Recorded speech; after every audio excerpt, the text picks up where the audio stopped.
Hey, good morning, everyone.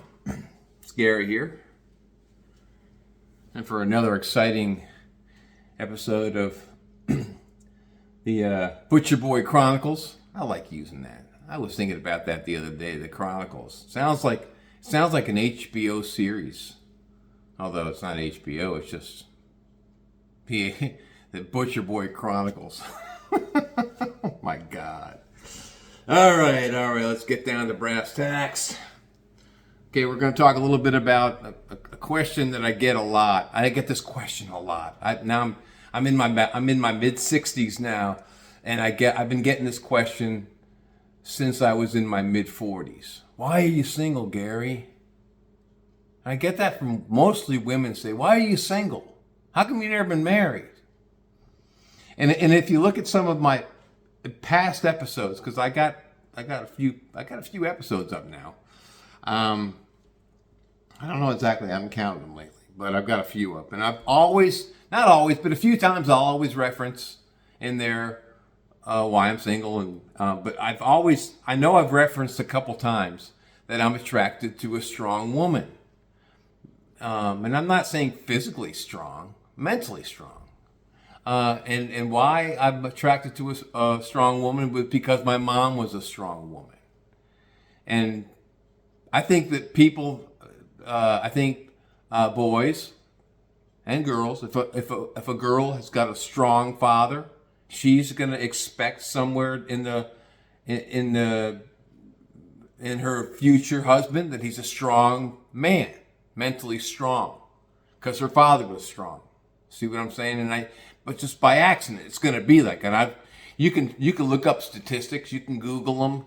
I imagine that you can, but I don't think they come up with it. You know, most of the time you can't find those kind of statistics because anything can happen. You know. But my mom was a strong-willed woman. She didn't put up with bullshit. She called bullshit when she saw it. She was a lady. Oh yeah, she was a lady. And that's probably why I treat women the way I treat them. I treat them like ladies until proven otherwise. There's the key: proven otherwise. Well, we'll go back to that in a minute.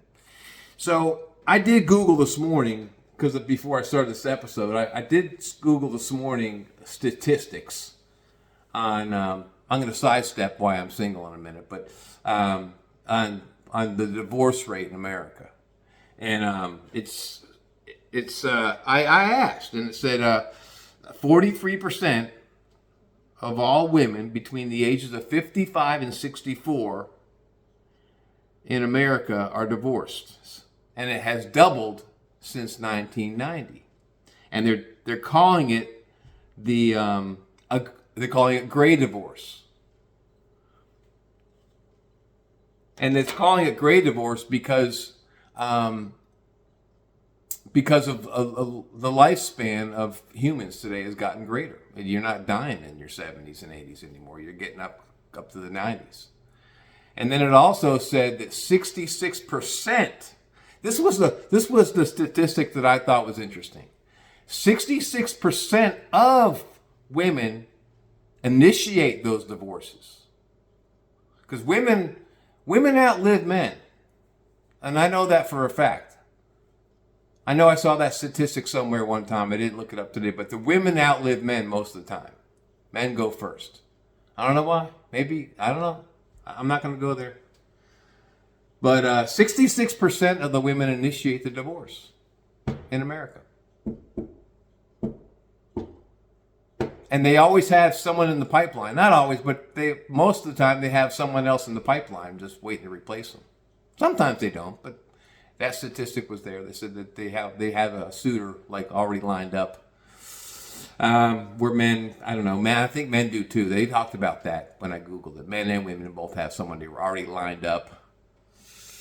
But I guess going back to why I'm single, and I think I started out with I'm looking for someone, and I'll reiterate, I'm looking for someone who's established, like I am. I've had a career my whole life, 36 years with the same company. I've always had a career. I've had my own resources. I've had my own house. This is my third home I've owned in Cincinnati since I was in my mid-20s. I've always maintained my own lifestyle, and I've dated a lot, and I didn't really start getting serious about having to find someone worth keeping around till I hit my mid to late 30s. I said, oh well, Gary, let's start getting serious about finding someone you can be with. I never thought about the term marriage. Never was on my radar. I never thought about it. I said, okay, well, would I marry someone? Yeah, I would get married if the right one came along. But the ones I was meeting along the way weren't, in my opinion, quality for marriage. They weren't bringing anything to the table. And I'll just break that down for you, because people say to me, because at this point, when guys ask me, and women both today say, why aren't you married? How come you never got married? I hear that. Say, well, I never met someone who could match my standards. And I'm a pretty simple guy. I don't come with a lot of baggage, and I don't have a lot. I don't have any baggage. I have zero baggage. Zero baggage. I don't have it. Why? Because I've never been married.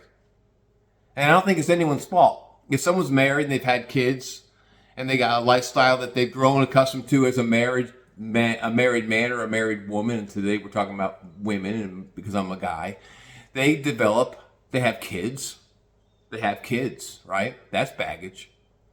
The kids have their lives and their relationships or marriages and so on and so forth, and that's baggage.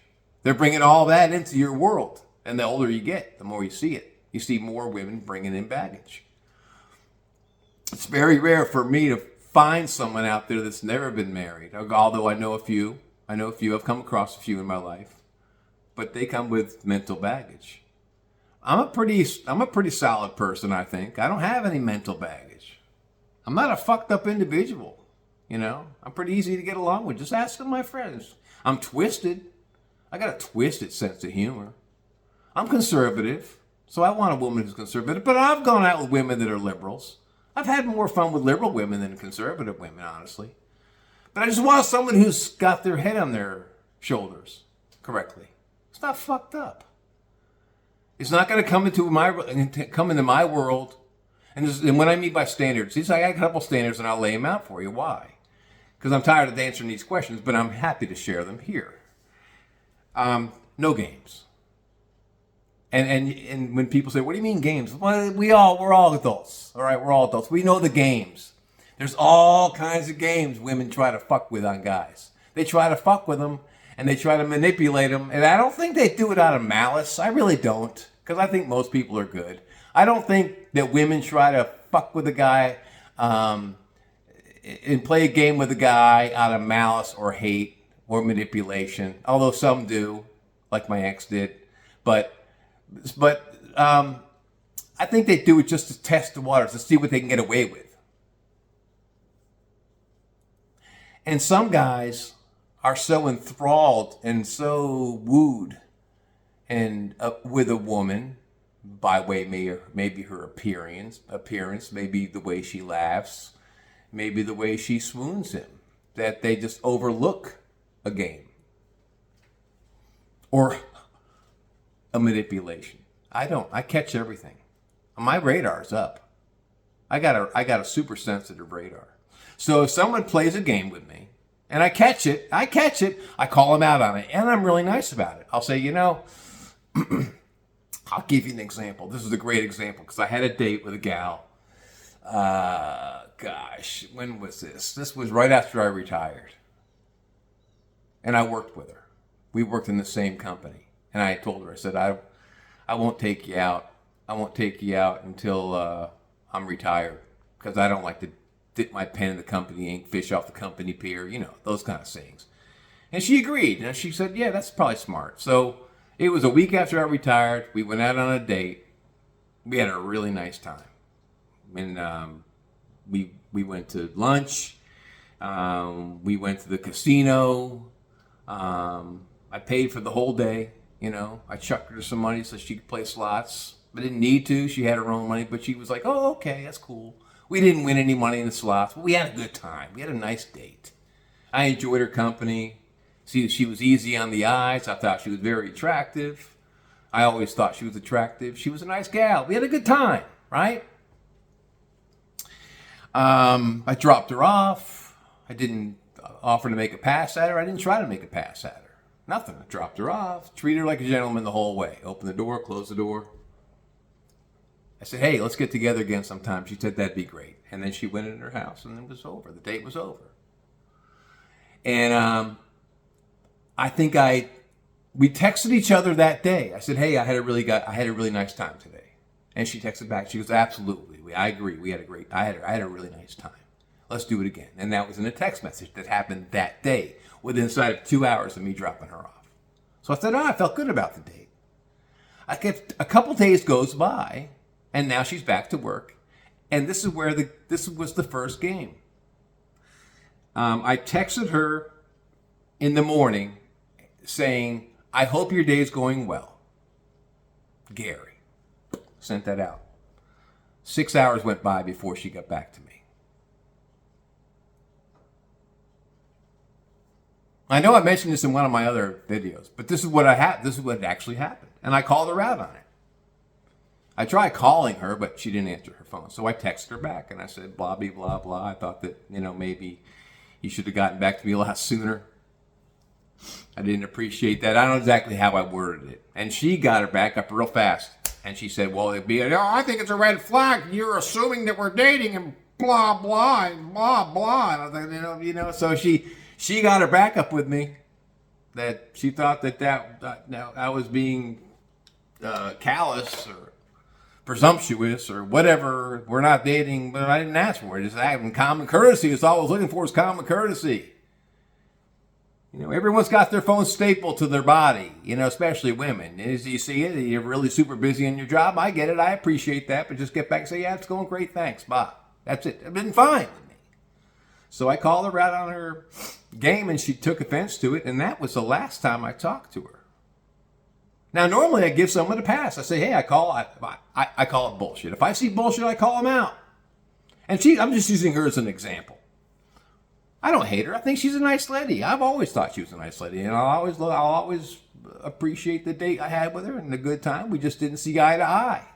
That's all. I called her out on a game she was pulling, and it was a game. It had to be a game. I'm not fucking stupid.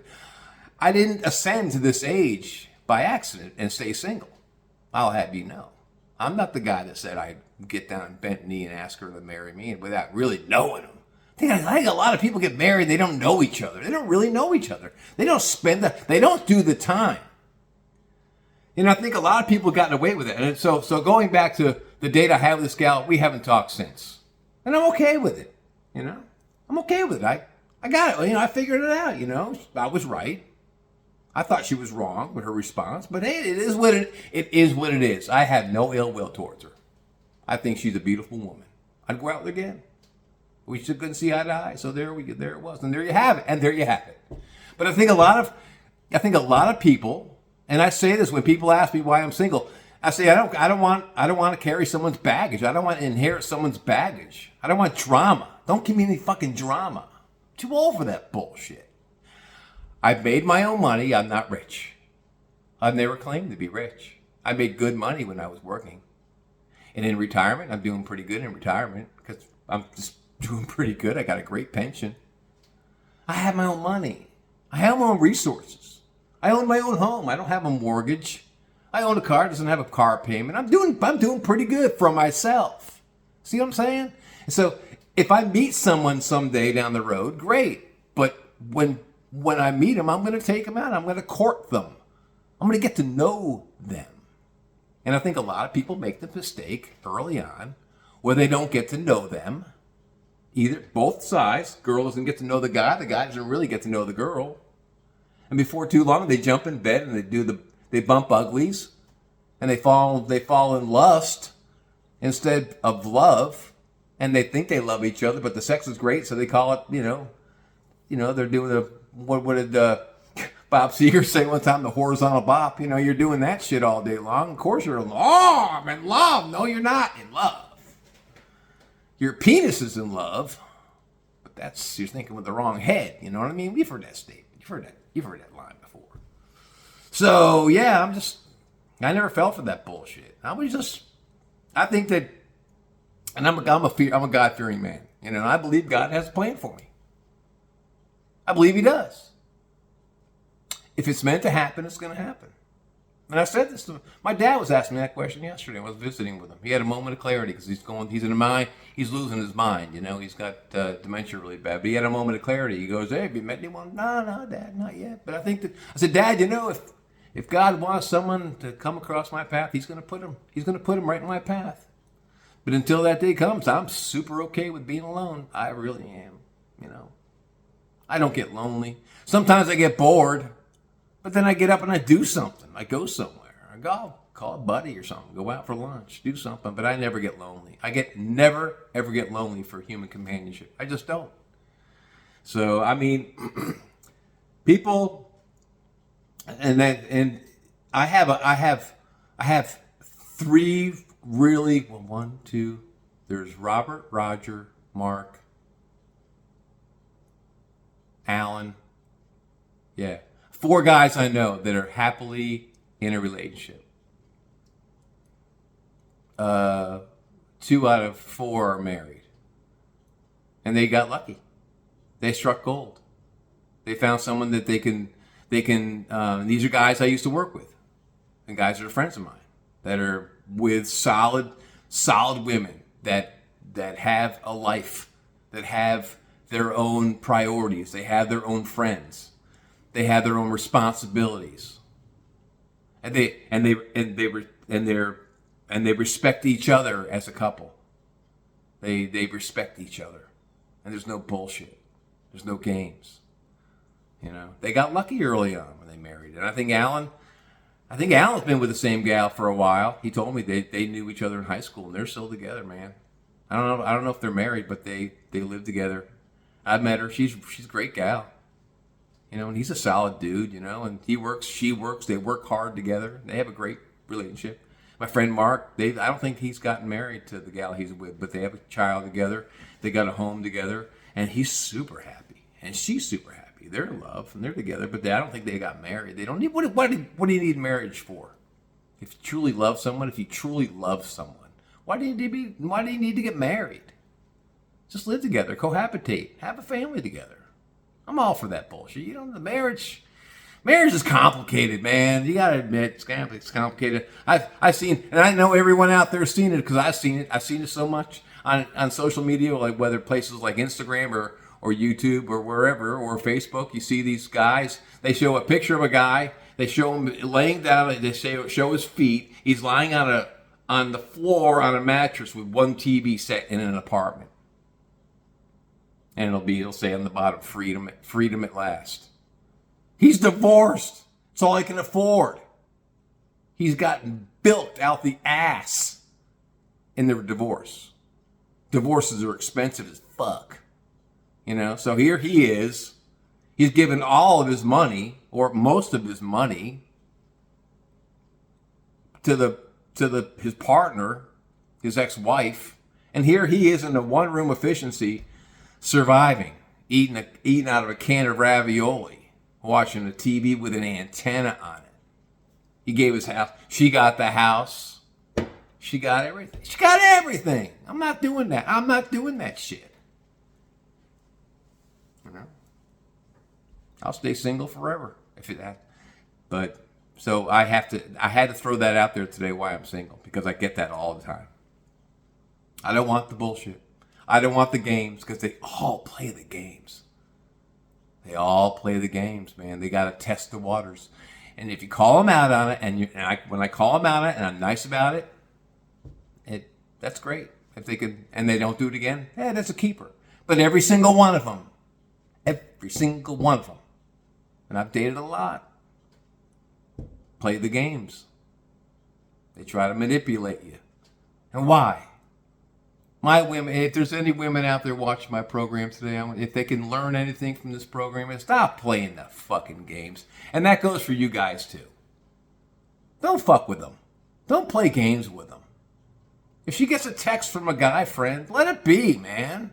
Don't call her out on it. If she wants to really be with you, she's going to let you know. And women, don't fuck with guys. If you got a good one, because there's some good ones left. A lot of guys are just saying, fuck it. I know about 10 or 15 different people I've come across in the past. Well, more like 16 or 17 guys I've met in the past few years, just in passing, that are all in the same boat I'm in. Most of them are divorced, and some have never been married like me. And they're just tired of the bullshit. They're tired of the games, the manipulation, the bullshit. And they're staying single. They're saying, fuck it. Fuck it. I go to dinner by myself all the time. I go out to restaurants by myself all the time. Just 2 or 3 places I go to right in this area of town that I go to all the time by myself. Me, myself, and I. Have the same waitress, the same bartenders. They know me. I'm a regular face. I like taking myself out on dates. I do shit. I travel alone. Fuck it. If I have someone in my life that's going to be, I'm not going to go back over. I've already talked about that. But that's my answer. I'm not going to talk about it again. You'll hear me say a few references in different episodes like I have in the past, but there's a reason why I'm still single. I'm not a messed up guy. I know who I am. I'm a good dude. I'm one of the gentlemen. I'm one of the good guys. I'm a freak show, man. I'm a freak show. There's no doubt about it. But I'm a nice guy. You can ask any of my friends. Yeah, Gary, he's twisted. But I don't play the games. I won't play the games. Done with that bullshit. Anyway, that's all I got. I'll get off my soapbox. There's a reason why there's still people out there like me. So, it's no more games. Just happily ever after. Bring your own resources. No head games. No bullshit. That's it. I'm done talking about it. Everyone have a fantastic day. Take care of yourselves and each other. As you can see, I put my Bengals sign back up because I have faith in Joe Flacco. Joe Burrow wasn't getting it done. Always getting hurt. And then our replacement quarterback, he wasn't getting it done. So we're looking pretty good, people. Cincinnati Bengals Super Bowl champions this year. That's my hope. That's my prayer. High hopes. All right, I'm out of here. It's raining outside, but I got to go walk anyway. I'll just put on a raincoat. Have a fantastic Sunday, and we'll chat later. Have a good day. Peace out.